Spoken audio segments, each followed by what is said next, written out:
साथियों नमस्कार।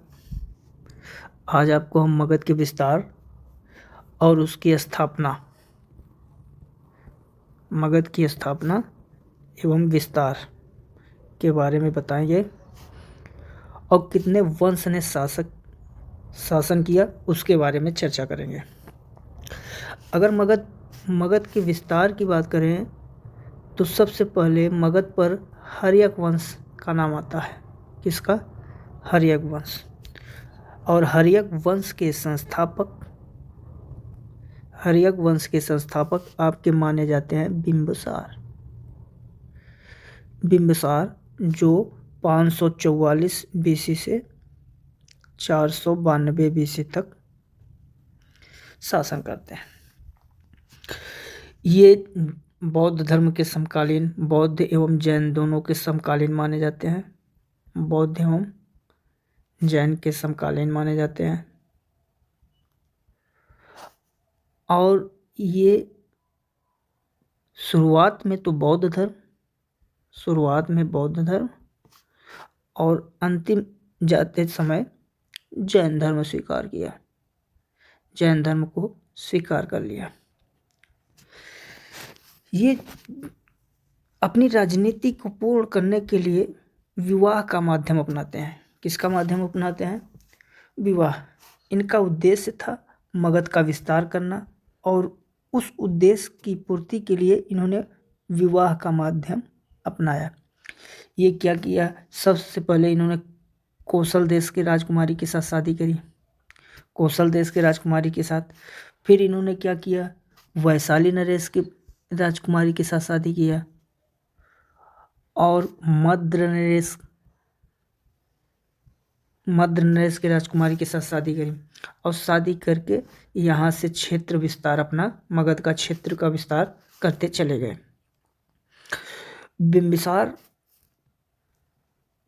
बिंबिसार जो थे, एक मिनट, बिंबिसार ने राजधानी जो बनाई,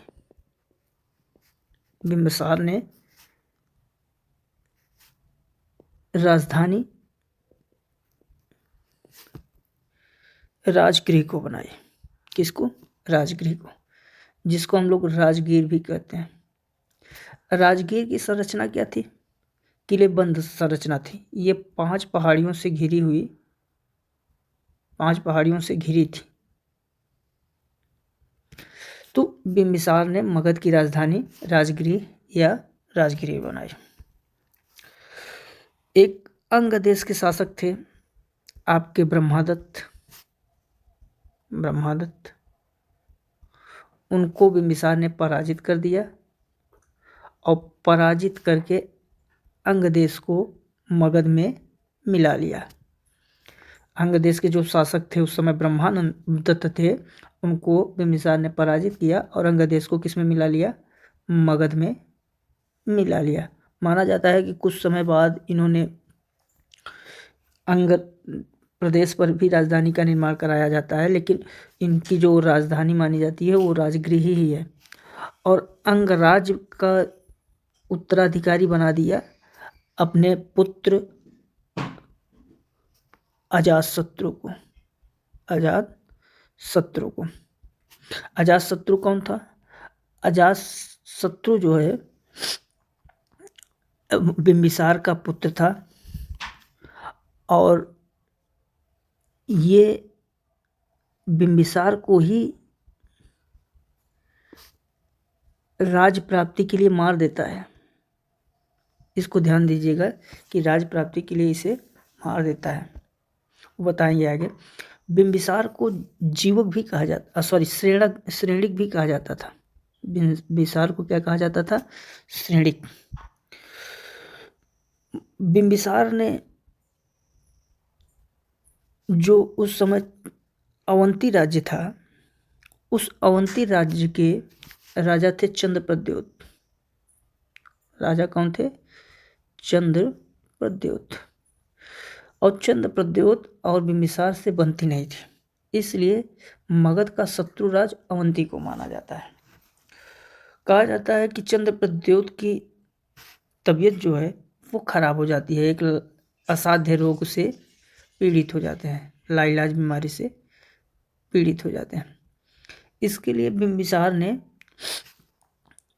बिम्बिसार ने अपने वैद्य जीवक को अवंती भेजा था। जीवक ने चंद्रप्रद्योत के बीमारी को ठीक कर दिया और जिससे खुश होकर चंद्रप्रद्योत ने क्या किया, चंद्रप्रद्योत ने अवंती को मगध में मिला लिया।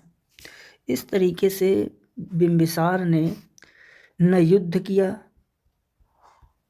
बल्कि उन्होंने अपने साहस और अपने बुद्धिमत्ता का इस ढंग से परिचय दिया कि विवाह करते और विवाह करके संबंध बनाते और संबंध बना के मगध का क्या करते थे, विस्तार कर देते थे।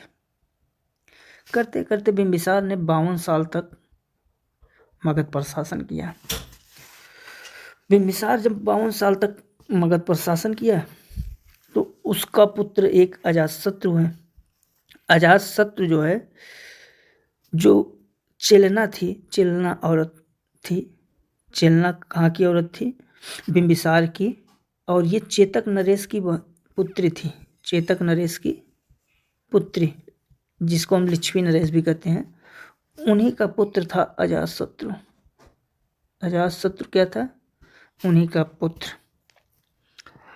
अजातशत्रु का मतलब होता है शत्रुओं का नाश करने वाला। शत्रुओं का नाश करने वाला। इसने अपने पिता को मारकर गद्दी पर बैठ गया, इसलिए इसे पितृहंता भी कहा जाता है। अजातशत्रु 492 बीसी में गद्दी पर बैठा। 492 बीसी पर गद्दी पर बैठा। और अजातशत्रु जो है अपने मामा प्रसेनजित की एक पुत्री थी वजीरा। प्रसेनजित की एक पुत्री कौन थी? वजीरा। उससे क्या करता है? प्रेम करता है। उसी से ये प्रेम करता है और बाद में शादी हो गई। अजातशत्रु जो राजगीर राजधानी थी उस पर किलेबंदी कराई। अजातशत्रु राजगीर राजधानी पर किलेबंदी कराई। चूँकि ये 5 पहाड़ियों से घिरा हुआ क्षेत्र था और इसने जब किला बनवा दिया, इससे शत्रु लोग अटैक करने में कठिनाई होती थी इसमें। क्योंकि कोई भी आता, उन्हें 5 पहाड़ियों से घिरा क्षेत्र के अंदर जाके युद्ध करना है तो कठिनाई तो होनी ही है। तो इस ढंग से अजातशत्रु ने राजगीर की किलेबंदी कराई। और इसके समय की सबसे बड़ी घटना माने तो महात्मा बुद्ध जो थे, महात्मा बुद्ध की मृत्यु हो जाती है। और प्रथम बौद्ध